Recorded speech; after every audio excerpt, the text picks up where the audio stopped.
Hola! Mabuhay, ladies and gentlemen, and welcome to Madam Chrissy at John Vlogs. Dahil Vlogmas na ngayon, Christmas season, araw-araw mag-vlog tayo, di ba? Today is December 17, 2025, Wednesday, at syempre day off ako. Ang vlog natin ngayon is my daily routine, especially pag day off ako. I wanna share the day in my life and at the same time, yung mga nagpapasaya sa akin tuwing Pasko. O, di ba? So, stay tuned dahil syempre, bonggang-bongga ang ating pa-vlog ngayon. Mga kaolas, syempre nandito tayo ngayon sa aking bathroom at hindi tayo bathroom tour but welcome na rin, 'di ba, sa ating vlog. At syempre, ang first na ginagawa ko usually after weeing dito sa aking toilet, o 'di ba, maliit lang siya.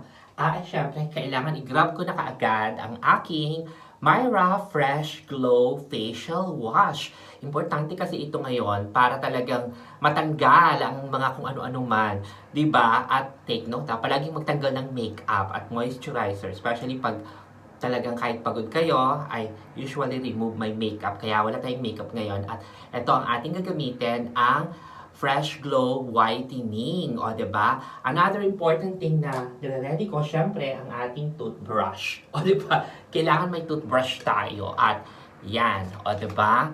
Para fresh breath bago mag-breakfast. Yes. At syempre, ang ating mouthwash, importante.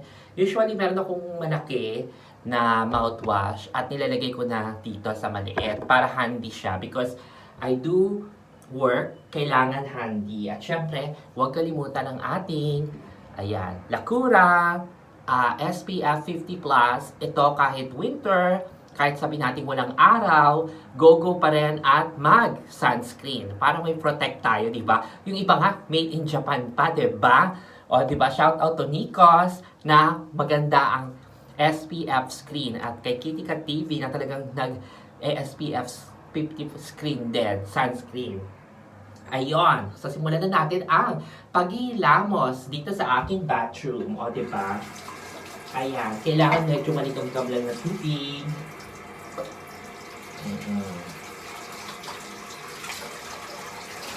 Hilamos to the max. O, diba? Importante naghihilamos tayo. O, diba? Konting dump lang na gano'n, diba? Ayan. Tapos, we need to, ano talaga siya, blend. Blend down, no? Ayan. Maghilamos tayo. Mga kaolas, o diba? Mag-toothbrush sa umaga para fresh breath. No matter what, kahit wala ang jowa, kailangan fresh at maganda. O diba?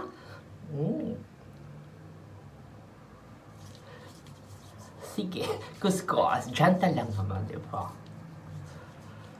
Kaolas, syempre, nakapag-fresh na tayo ng ating face lock. O, diba? Making sure na talagang mabango tayo sa umaga. Ready na rin tayong kumain ng breakfast. So, syempre, importante, meron akong rice. Ito yung tinatawag na bahaw. Kayo pa, kumakain kayo ng bahaw. Ito yung natira pa, usually, yesterday. Ayan, white rice, pero konti lang. Pwede na yan. Pero at least may bahaw tayo. At syempre, ang bonggang-bonggang munggo. O, diba? So, makikita nyo naman na talagang meron siyang, yung munggo na niluto ko, meron siyang, nilalagyan ko siya ng gulay. At yan, yung green na yan. Kain po tayo. Yung green na yan, ito yung spinach, tapos may okra.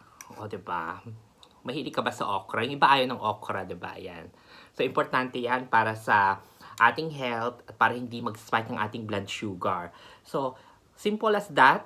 Basta meron akong munggo, meron akong kanin, buhay na. So, syempre, kahapon, ito yung hapunan ko. Ngayon, ito pa rin yung breakfast ko. Maaga pa kasi dito. It's around 7 o'clock in the morning. So, pag ganitong mga morning, syempre, meron din akong bread, just in case. Pero ito, happy na ako. Tapos, meron tayong coffee, di ba? With sweetener. O, di ba? Hindi ako agad kumakain ng kanin. Hinuhuli ko siya.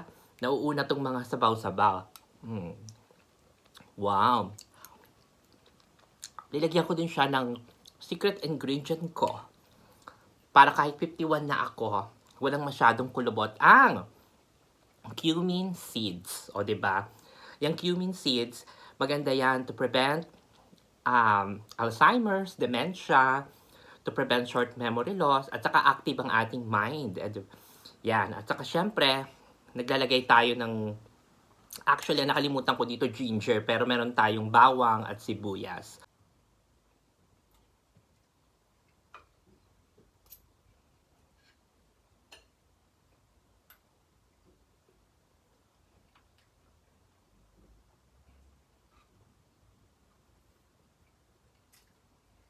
Kain.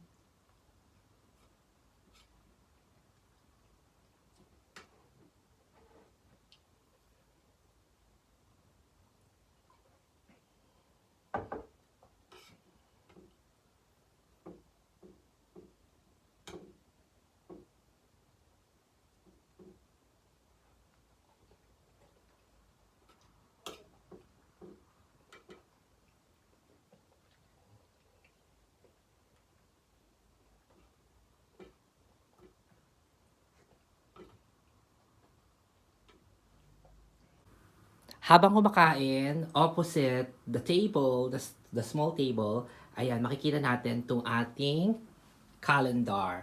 So, I have my own calendar. I bought this in a charity shop. And I decided, since I don't have a physical big calendar, so ito na lang, di ba? I change this every day. Ayan. Nandyan yung mga date, di ba? So, ngayon, Wednesday. Lagay natin yan. Tapos, yung mga date, ayan. Kung 7, like that, change mo lang siya. Diba? So, ngayon, alam natin na today is 17. And then, I have a small altar. I'm a Marian devotee and Santo Niño devotee. Kaya, eto si Santo Niño, La Suerte. Ayan. Nasa luggage ko siya nung pumunta ako ng UK 2003. Ayan. Tapos, ayan, si Our Lady of Guadalupe. Nag-offer din ako ng simple foods like may biscuits. Ayan, may Belgian chocolate. Yan, kabibili ko lang yan before I travel to... When I went to the Philippines, binili ko to, in-offer ko siya. Tapos dalawa siya. Ito, bago din to. So, parang ko in-offer kay Santo Niño. May candle dyan. O, diba? Tapos yun, Our Lady of Guadalupe. Bigay ni Mother. Ayan. May chocolate doon. Ayan. So, Marian devotee talaga tayo. May rosary tayo dyan. Ayan. Tapos, yung ipikasan ko nandyan para maging effective siya. O, diba? Tapos, at the bottom, makikita natin yung ito. Ito naman sa yung Afghan kong friend, binigay niya sa akin to. Diba? Para siyang rosary. Pero, nagdadasal din sila dito ng paulit-ulit, diba? So, minsan, hinahawakan ko din to. Maswerte din to. Yan. Tapos, nandun yung ating mga rosary. Nandun si Buddha. Ayan. So, yan lang naman ang aking improvised altar dito. Diba? Ayan. Nandito tayo ngayon sa aking kitchen. At syempre, isa sa mga tips na i-share ko sa inyo pag, libawa, kumain na kayo at ayaw niyong matambakan ng mga dishes, hugasan na agad. O, diba? Kaya ako hinugasan ko na agad. As much as possible, Pero pag day off ako, okay, pag ganito. Pero pag yung I'm working, no. Talagang minsan, punong-puno ito. Diba? Puro hugasin. Sa araw-araw na ginagawa ko, napansin ko, pag hindi ko siya hugasan agad, ang tendency, patatambakan siya. So, wala naman akong pasok ngayon. Maghugas tayo ng pinggan, di ba? Habang nagkikwentuhan. Yan. O, di ba? Natatambakan din talaga ako. So, ayun nga, yung ating routine, napansin nyo talagang ang hilig kong yung makilamos, yan, yung mga facial wash. Importante din naman yan. Pero hindi talaga yung minsan pag nagmamadali ka rin, di ba, di ba, hindi ka rin nakakapag, hugas ng mukha. Pero, I make sure naman everyday, yung hygiene. Tapos, breakfast. I'm a breakfast person. Naniniwala ako na kailangan mag-breakfast. I Kaya pag night shift ako, ang ginagawa ko, bago ako matulog, nagbe-breakfast pa ako. Diba? Talagang hugas. Siyempre wala tayong aasahan na super hugas ang pinggan, diba? Oh. Nakakaloka na kahit career woman ako ay talagang, siyempre kailangan pinag-aralan ko talaga na maglinis ng bahay. Oo, ang kusina. Oo, diba? O ayan, talagang kailangan din natin magsipag, diba? Expert ko ang maghugas ng pinggan. Expertise ko yan. O, diba? Lalaban ako ng pabilisan at talagang palinisan ng mga pinggan. O, diba? Ano ba yung ginagamit ko pag Ako yung sponge. Mga ganitong sponge. Yun ang ginagamit ko pag maghugas ako ng pinggan. At saka, meron ako yung metal. Alam niyo yung metal? Ayun, pinaghalo ko siya sa Scotch-Brite. Yung sa para pag yung mga kanin-kanin. Diba? Madaling hirap lang naman ako pag mga kaserola na, yung mga huhugasan, di ba? Pero pag mga pinggan-pinggan, mga platito, ganyan, mga bowl na ganyan, di ba? O, in fairness, huwag islabi ng bowl ko na to, no? Kahit si Angel, napapansin niya to. Binili ko to sa binili ko to sa Binyan, Laguna. Kami ni Mother. Parang like Daiso ba? Excuse me, nako. Alam mo kung bakit ako inuubo na? Ang lamig. Ang lamig dito kasi harap na yan. Tapos, nasa ground floor ako. O diba, ang lamig talaga umaakyat yung in fairness, umaakyat yung lamig sa aking mga paa, sa aking mga likod. Kasi nga, wala pang kurtina ito. Diba? Ayan, hugas tayo ng pinggan.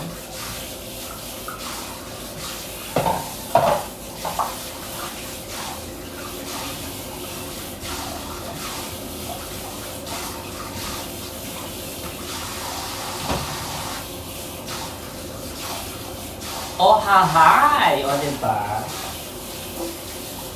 Maghugas ng pinggan. Ayan yung aking bintana dito sa kusina ko. So makikita nyo dyan, nakikita ko yung mga dumadaan na sasakyan. Tapos, ang ganda-ganda pa ng apartment opposite to me. Ayan, minsan binubuksan ko din tong bintana. Ayan. Diba? Pero maingay. Bongga, diba? Kaya sabi ko sa inyo, malamig. At tignan nyo, naglagay lang ako ng sticker curtain Wala siyang talagang yung cloth na kailangan. So, hinihintay ko kung kailan sila mag-i-install. O, diba? Talagang bricks na bricks yung labas. Diba? O.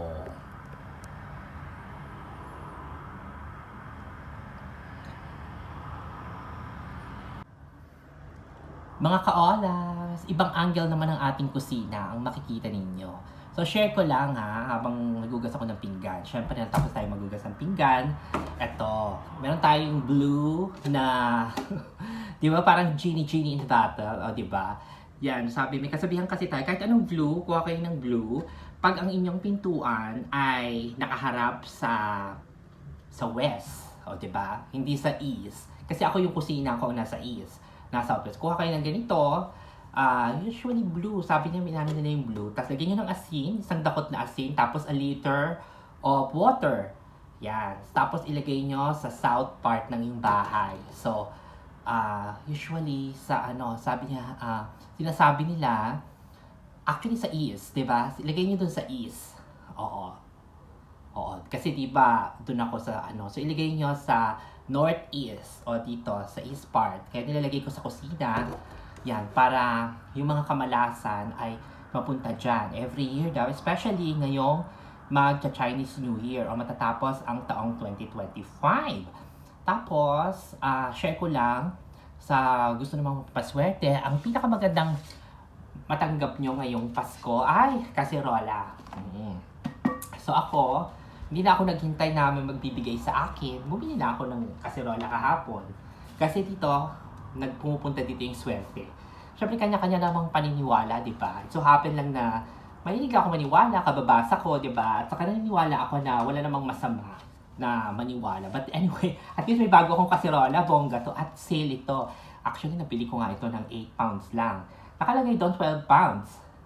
12.99, something like that. Pero, dinoble check ko, sabi ko, nakita talaga ng mata ko. Sabi ko sa customer service na may 5 pounds less pa. Diba? Instead of 13, ano na lang, 8. Tama ba? 8, 9, 10, 11, 12. 13 o 13. So, binalik naman sa akin yung wala namang explanation pa. Binalik naman. Kaya, I'm very happy at nakatipid ako sa kasiro lang to at niregalo ko sa sarili ko. Another thing na regalo ko sa sarili ko, ng birthday ko, ay, tanan! Ang sangkalan. Nakakaloka. Punasan ng sangkalan. Actually, meron naman ako sangkalan. Pero yung sangkalan ko, di ba tayo mga Pilipino, halos lahat ng kitchen natin, di ba may ganito kahoy na talagang bonggang iba pa, talagang bonggang kahoy, di ba? Ako talaga, sa Dubai ko pa ito binili. At saan ba? Kung saan pa. O, di ba? Sa Al Madina, doon ko siya nakita. Actually, nandun pa nga to sa baba eh. Kaya may puti-puti pa yung damit ko, yung arm ko. Kasi talagang, ewan ko ba't may mga puti-puti pa. Pero nabili ko siya doon. I'm so glad and I'm so happy. Kasi ang tibay niya, oh. Oo, medyo pricey. Di ba? Kasi 25 kilograms yung aking check-in luggage allowed sa Emirates. Mabuti binigyan ako ng 25 kilograms. Sabi ko, nako, actually, kailangan ko pang magbibitbit ng marami. Di ba? Kung may mga budget nga, marami pa ako mabibili. At yung oras, yung time ko, actually 20 kilogram lang. Meron pa akong 5 kilos na kung alam ko lang, nag-ukay-ukay pa ako at namili pa ako ng mga suka-suka, ganon. Di ba? Sa Pinoy store. O kaya, namili pa ako ng actually carpet nga, isa sa mga kinukonsider ko doon. Kaya lang, parang nung nandun ako, naisip ko, kung carpet naman ang bibilhin ko, baka mag-excess baggage na ako kasi nga more than 5 kilos din yon. O, di ba? O, ayan. Oo, ayan na. So, yung cellphone ko ngayon, nagloloko na ha. Talagang bonggang-bongga. Pero anyway, ayan, nakita nyo naman, sangkalan. So, dalawa lang yan na bago dito sa aking kitchen. At alam nyo naman, 5 years ago, dito rin ako nagbablog. At syempre, reminiscing kung ano yung gadget na ginagamit ko noon. Ginagamit ko pa rin ngayon. Thank you kay iPhone XR. iPhone 10 pa rin. Oo. Yes. At syempre, ayan, looking forward na sana sa 2026 ay makabili tayo ng mga bagong gadgets para sa ating pagbablog. Especially, nagta-travel vlog na rin ako diba? Nakakaloka. Yan yung mga update, diba? Bonggang-bonggang ating mga kwentuhan at pag-share ko sa inyo. Tinatanong niyo ako, bakit bihira yung vlogs ko? Ganon. Tapos, kung may travel vlog naman ako, parang hindi ako nakakagawa ng kagaya ng ganito, video. Usually kasi, ninanamnam ko. Diba? Ninanamnam ko ang aking vacation kasi napapagod ako as a full-time nurse. I'm not getting any younger. I'm 51. Tapos, usually, yung Hong Kong trip ko, I'm with my mom, with my family, with Neri, pamangkin ko. So, I'm very happy and glad na natupad yon. So, ninanamnam ko. Tapos, yung namang Dubai, birthday celebration ko yon for my 51st birthday. There are things na hindi ko pwedeng i-vlog talaga. Kasi kasama ko si Angelo. At kasama ang jowa. So, there are things na, syempre, ninanamnam. At saka syempre, hindi ko na talaga ma-vlog kasi hindi naman siya vlogger and at the same time, gusto ko rin yung privacy for myself, no? Pero actually, share ko naman sa inyo kung saan hotel ako nag-check-in, kung ano mga ginagawa ko doon, at talagang enjoy ko talaga. O, di ba? So, ayan. So much, chikahan. Nakikita ko, sumisikat ng araw. Di ba? Kailangan natin lumabas. Kaolas! Nandito tayo sa harap ng aking bahay. At syempre, makikita nyo na meron tayong pailaw. Diba? Meron din tayong Christmas lights. Diba? Bonggang-bongga ang Christmas lights. O diba? Kahit papaano, meron tayong symbol ng Christmas. At isa sa mga nagpapasaya sa akin ngayong Pasko ay ang Christmas lights. O diba? Ayan. Yan o. Yes, Merry Christmas to all my subscribers. thank you so much through the years. 5 years na tayong nagbablog. Maligayang Pasko. Happy Christmas to all of you. And of course, a prosperous and blessed New Year! Mahilig tayong maglakad every morning. At syempre, papakita ko sa inyo yung mga nilalakaran ko. Simple lang naman. Ayan, ito yung communal garden kung saan ako nakatira. Dito sa UK. Ayan. So, lakad-lakad lang tayo. Diba? Ito yung car park. Ayan. Parang yung mga karsada, no? Talagang wet-wet. May moist. Tapos, ano siya, parang talagang basa, kahit hindi naman. At syempre, balutin natin ang ating leeg. Diba? Sabi nga ni Kitty Cat, protect your throat, Madam C. Ayan. Ipoprotect natin. At dito ako naglalakad. I make sure na kahit half an hour a day, I walk. Diba? So, pupunta tayo sa B&M. Oo. At syempre, dala ko ang coin purse na binigay ni Mother.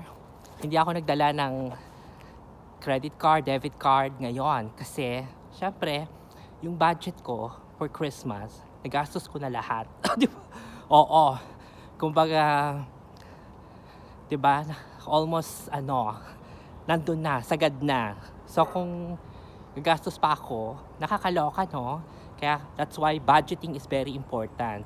Pero mataas pa rin naman ang value niyan at meron pa rin tayong mabibili kung sakasakali. The weather today is 4 degrees. O, diba? And it feels like -2. Kaya naman pala, lamig na lamig ako. At naiwanan ko pa ang aking gloves. Diba? Very cold. At syempre, nakikita nyo yung nilalakaran ko. There, talagang may mga puno-puno pa. That's the reason why I would like to stay here in West Midlands. Kasi nga, marami pa mga puno-puno. O, diba? So, yun ang reason. Diba? Kasi, hindi naman ako ganun sa nature. It's just that, parang gusto ko, may space talaga. May mga open spaces. Diba? Pero ang beauty ko, city girl. O, diba? Ayan. So, dito na tayo sa B&M Hypermarket or B&M Superstore, wherein isa sa mga paborito nating shopping and grocery store here in UK. At bonggang-bongga ang B&M. Ayan. So, maaga silang magbukas. Ang kanilang opening hours from 8 a.m. So, for sure, bukas na to. Diba? Ayan, makikita natin na may mga tree. May mga trees for Christmas. Ayan. Papunta na tayo sa main entrance. At ayan ang kanilang opening hours ngayong Pasko. So usually Saturday, Sunday 8 a.m. pa rin sila, 10 p.m.